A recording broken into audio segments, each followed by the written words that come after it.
Assalamualaikum warahmatullahi wabarakatuh. Berjumpa kembali dengan saya Dwi Sahendri selaku pengampu mata pelajaran pendidikan agama Islam. Mudah-mudahan kalian yang sedang belajar secara virtual atau daring, mudah-mudahan Allah Subhanahu wa taala senantiasa memberikan kesehatan kepada kalian, senantiasa diberi kemudahan dan senantiasa diberi keimanan dan keislaman. Selanjutnya, pada kesempatan kali ini kita akan membahas tentang syarat daripada khutbah. Syarat khutbah itu semuanya harus terpenuhi. Bila mana satu syarat saja itu tidak terpenuhi, maka itu tidak. Apa saja syarat khutbah? Yang pertama adalah khutbah dilaksanakan saat memasuki waktu sholat. Kemudian yang kedua, khutbah dilakukan dengan cara berdiri. Seorang yang sedang khutbah itu dipastikan posisinya adalah berdiri. Selanjutnya, syarat yang ketiga daripada khutbah adalah adanya duduk di antara dua khutbah. Duduk di antara dua khutbah ini tidak membutuhkan durasi tidak lama. Perkiraan adalah membaca sholawat Nabi, Allahumma sholli ala sayyidina Muhammad wa ala ali sayyidina Muhammad, sehingga duduknya itu tidak terlalu lama. Kemudian dalam menyampaikan pesan khutbah dengan suara yang jelas sehingga terdengar oleh jamaah, dan yang pastinya adalah materi yang disampaikan oleh khotib maka akan tersampaikan oleh jamaah. Selanjutnya kita bahas tentang rukun khutbah. Seperti hanya syarat khutbah yang harus terpenuhi, rukun khutbah pun harus terpenuhi. Tidak boleh antara rukun satu dengan yang lainnya ini tidak terpenuhi. Satu rukun khutbah tidak terpenuhi, maka khutbahnya tidak sah. Apa saja rukun daripada khutbah? Yang pertama adalah membaca kalimat tahmid atau syukur. Biasanya dalam bentuk alhamdulillahirabbil alamin atau nahmaduhu wa nasta'inu wa nastaghfiruhu wa na'udzubika min syururi anfusina, dan kalimat tahmid yang lainnya. Yang penting kalimat tersebut mengandung kalimat tahmid atau pujian atau syukur kepada Allah Subhanahu wa taala. Rukun yang kedua daripada khutbah adalah membaca syahadatain, yaitu kalimat dua syahadat. Biasanya berbentuk asyhadu alla ilaha illallah wahdahu la syarikalah wa asyhadu anna muhammadan abduhu wa rasuluhu wa la nabiyya ba'dah. Selanjutnya, rukun yang ketiga adalah membaca sholawat Nabi. Yang pasti, sholawat ini ditunjukkan kepada baginda Nabi Muhammad Sallallahu Alaihi Wasallam.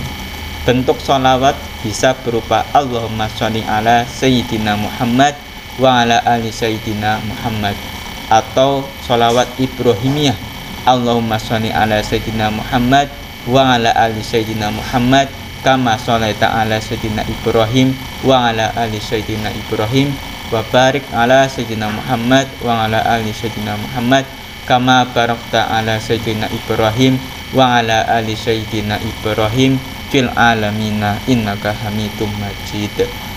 Itu contoh sholawat Ibrahimiyah. Selanjutnya, rukun khutbah yang keempat adalah membaca wasiat takwa.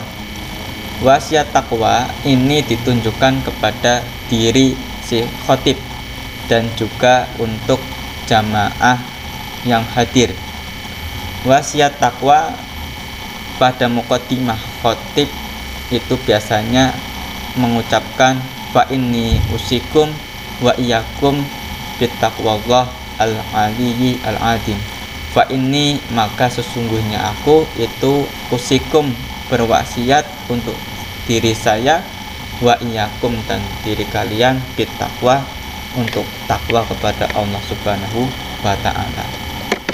Selanjutnya rukun khutbah yang kelima adalah membaca satu ayat atau lebih.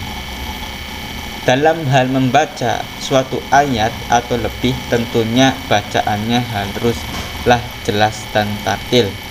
Kemudian ayat yang disampaikan berkaitan dengan isi tema. Misalkan membawakan tema tentang taat kepada pemerintah, maka hendaknya ayat yang disampaikan berisi tentang taat kepada pemerintah. Kemudian rukun khutbah yang kelima adalah membaca doa pada khutbah kedua.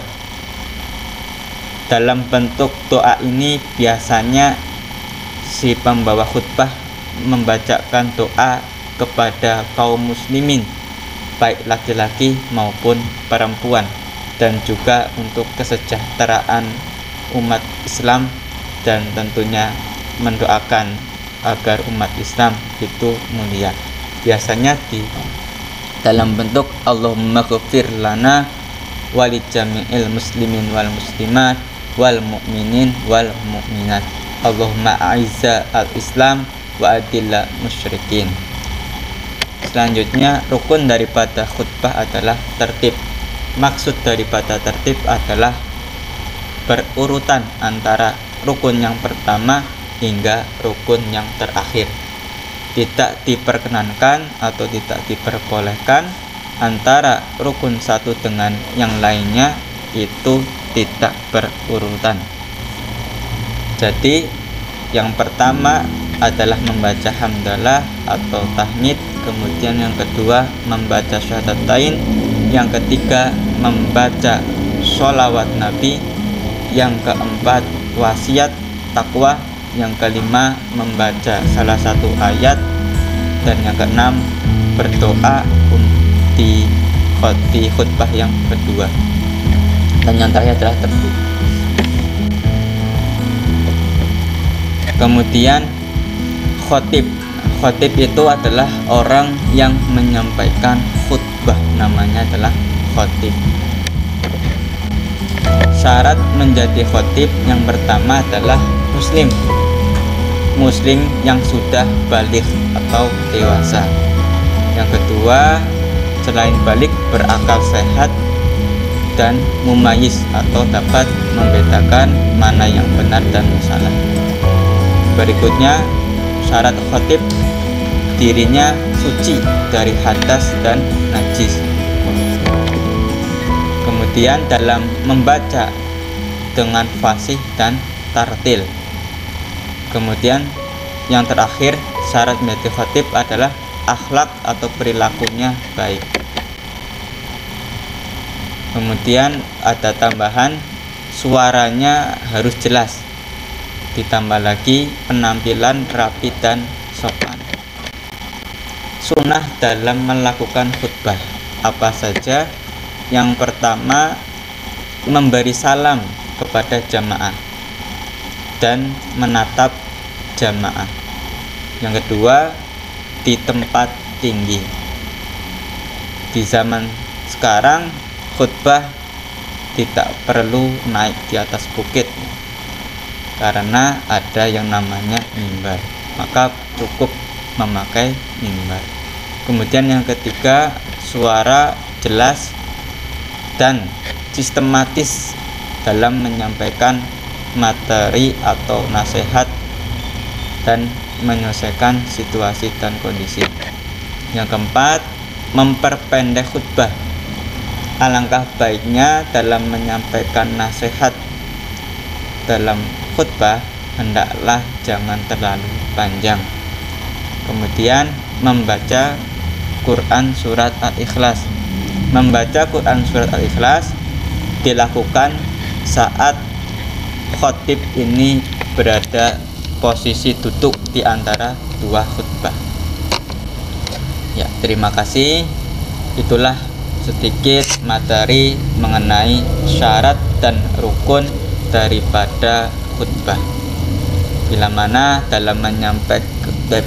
Pak Guru dalam menyampaikan ada tutur kata yang kurang jelas ataupun tidak mengenakan di hati kalian, Pak Guru minta maaf sebesar-besarnya. Akhirul kalam, assalamualaikum warahmatullahi wabarakatuh.